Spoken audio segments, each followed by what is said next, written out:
lupa subscribe.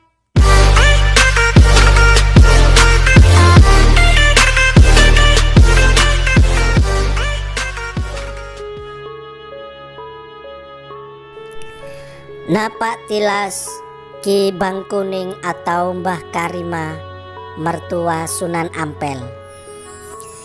Sejarah Mbah Karima yang makamnya ada di Kembang Kuning, Surabaya berawal dari masuk Islamnya beberapa anggota keluarga raja dan pejabat tinggi Majapahit pada abad ke-14.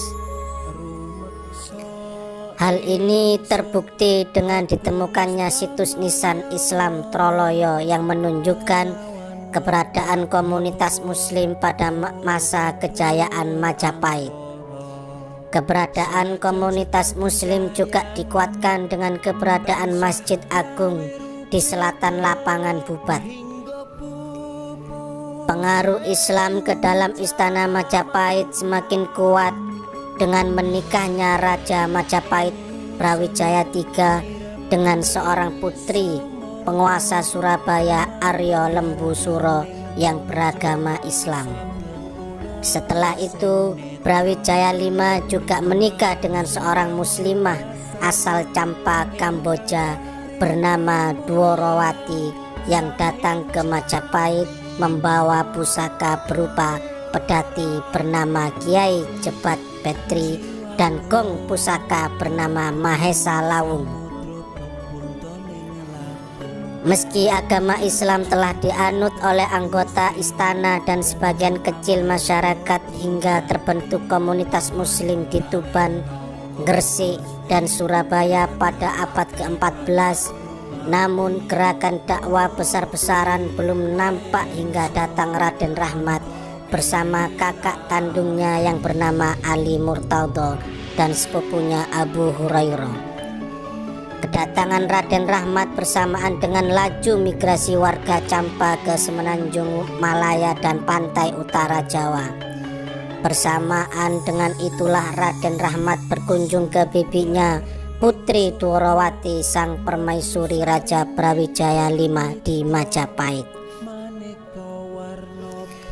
Sumber sejarah seperti Babat Tanah Jawi, Walisana Tanaya, Babat Majapahit, Babat Ngampel Denta dengan sepakat menuturkan bahwa atas kebaikan hati suami bibinya yaitu Raja Brawijaya V, Raden Rahmat diangkat sebagai imam di Masjid Surabaya dan kakaknya diangkat sebagai Raja Pandita di Gresik. Babat Tanah Jawi menuturkan bahwa Raden Rahmat menikahi Nyai Ageng Manila, putri Aryo Tejo dari Tuban, yaitu cucu Aryo Lembusuro Surabaya. Dari pernikahan dengan istri pertama tersebut, Raden Rahmat memiliki putra Raden Ibrahim Sunan Bonang, Nyai Gede Maloka, dan Raden Kosim Sunan Derajat. Babat Cirebon menambahkan bahwa selain ketiga orang putra-putri tersebut, Raden Rahmat memiliki putri dua orang yaitu Siti Syariah alias Nyai Gede Panyuran dan Siti Hafsah alias Nyi Pengulu. Kemudian selain menikah dengan Nyai Ageng Manila, dalam Babat Tanah Jawi naskah Baduwanar atau naskah Derajat juga disebutkan bahwa Raden Rahmat saat datang ke Surabaya menikahi Dewi Mas Karimah, putri Ki Kembang Kuning. Dari pernikahan itu Raden Rahmat dikaruniai dua orang putri yaitu Dewi Mas Murtasia dan Dewi Mas Murtasima. Penuturan ini diperkuat dengan naskah Ahlal Musamarah fi Hikayatil Auliya il Asyarah yang disusun oleh Syekh Fadl As-Senori yang mengisahkan bahwa dari pernikahan dengan Dewi Mas Karimah putri Ki Bangkuning, Raden Rahmat dikaruniai dua orang putri. Dalam cerita tutur yang berkembang di kalangan masyarakat Surabaya dikisahkan bahwa sebelum tinggal di Ampel Denta sebagai imam masjid, Raden Rahmat terlebih dahulu tinggal di kediaman Ki Bangkuning yang kelak menjadi mertuanya.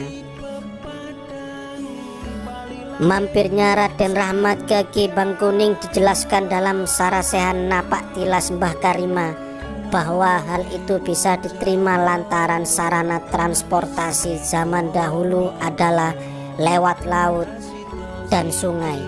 Kepergian Raden Rahmat atau yang dikenal dengan Sunan Ampel dari Majapahit ke Surabaya adalah melewati Kali Brantas. Sesampainya di Surabaya terdapat 5 cabang sungai yang salah satunya dilewati Raden Rahmat untuk menuju Ampel Denta. Sungai tersebut adalah sungai yang melintasi daerah Ki Bangkuning atau yang sekarang disebut dengan Kali Kembang Kuning. Persinggahan Raden Rahmat ke tempat tinggal Ki Bangkuning adalah persinggahan ke sesama saudara seiman yang disambut dengan hangat. Selama tinggal di kediaman Ki Bangkuning, Raden Rahmat mempersunting putri Ki Bangkuning yang bernama Dewi Maskarimah sebagai istri kedua. Selama tinggal di Bangkuning itulah Raden Rahmat mendirikan masjid yang kelak disebut Masjid Rahmat. Seiring perjalanan waktu, nama Ki Bangkuning pun bergeser dan menjadi Kembang Kuning, mengikuti lidah orang Surabaya, lebih mudah menyebutnya seperti itu. Berdasarkan naskah sejarah yang sangat singkat yang mengkaitkan kisah Ki Bangkuning, sebagaimana dicatat Syekh Fadl As-Sanuri, sementara masyarakat sekitar mengenal nama pribadi Ki Bangkuning sebagai Wiro Saroyo. Karena pada zaman dahulu orang sering memanggil nama seseorang dengan nama anaknya, maka Ki Bangkuning pun menjadi lebih dikenal dengan Mbah Karimah. Apalagi setelah Karimah dinikahi oleh Raden Rahmat, maka nama Karimah semakin melekat kepada Ki Bangkuning. Sekalipun tokoh Ki Bangkuning tertutupi kabut sejarah, namun keberadaannya sebagai tokoh sejarah tidak diragukan lagi.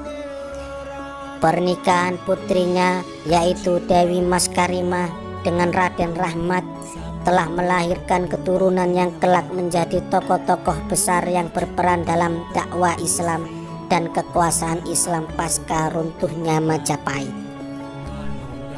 Dalam naskah Dedak Pusponegaran yang didukung naskah Babat Inggresik disebutkan bahwa Prabu Satmata Sunan Giri menikah dengan Dewi Murtosia, putri Sunan Ampel dari istri kedua Dewi Maskarimah, putri Ki Bangkuning. Dari pernikahan tersebut lahir 4 orang putra, yaitu Sunan Dalem Sunan Kidul Ardi Pandan, Sunan Warucu ing Ardi Kelut, serta Nyai Ageng Sawu.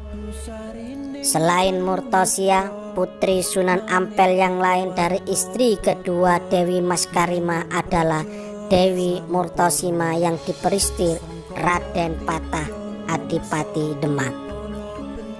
Dalam naskah Babat Tanah Jawi Baduwanar disebutkan bahwa mereka memiliki 5 orang putra, yaitu Pangeran Prabu, Raden Trenggono, Raden Bagus Sayyid Ali, Genduruan, dan Dewi Rati. Di antara kelima orang putra Raden Patah yang menduduki kekuasaan tertinggi adalah Raden Trenggono yang menjadi Sultan Demak, penerus kekuasaan Majapahit yang dirintis ayahandanya. Yang kedua adalah Genduruan yang tidak lain adalah Pangeran Kanduruan yang menurut Babat Songenep adalah Raja Sumenep menggantikan Arya Wigananda. Pangeran Kanduruan ini menikahi saudari sepupunya Putri Adipati Terung dan menurunkan Pangeran Lor dan Pangeran Wetan. Dengan menelusuri silsilah tokoh-tokoh sejarah yang menjadi cucu-cucu Ki Bangkuning, baik yang berhubungan dengan Trah Giri maupun Trah Demak, dapat dikatakan bahwa penguasa-penguasa Islam di Demak, Pajang, Mataram, Kediri, Surabaya, Ponorogo, hingga Palembang, Sambas dan Brunei Darussalam adalah keturunan Ki Bangkuning dari jalur perempuan, yaitu Murtasia dan Murtasimah. Di samping itu muncul pula tokoh-tokoh keagamaan termasyhur yang terkenal sebagai penyebar Islam seperti Sunan Dalem atau Sunan Giri II, Sunan Prapen, Syekh Abdul Muhyi Pamijahan, Kiai Abdullah Mursyad, Kiai Kasan Besari Tegalsari dan sebagainya, yang tidak lain adalah keturunan Ki Bangkuning atau Mbah Karima yang makamnya berada di Kampung Kembang Kuning dan diziarahi banyak orang. Itulah kisah Ki Bangkuning atau Mbah Karima Kembang Kuning, Surabaya. Terima kasih.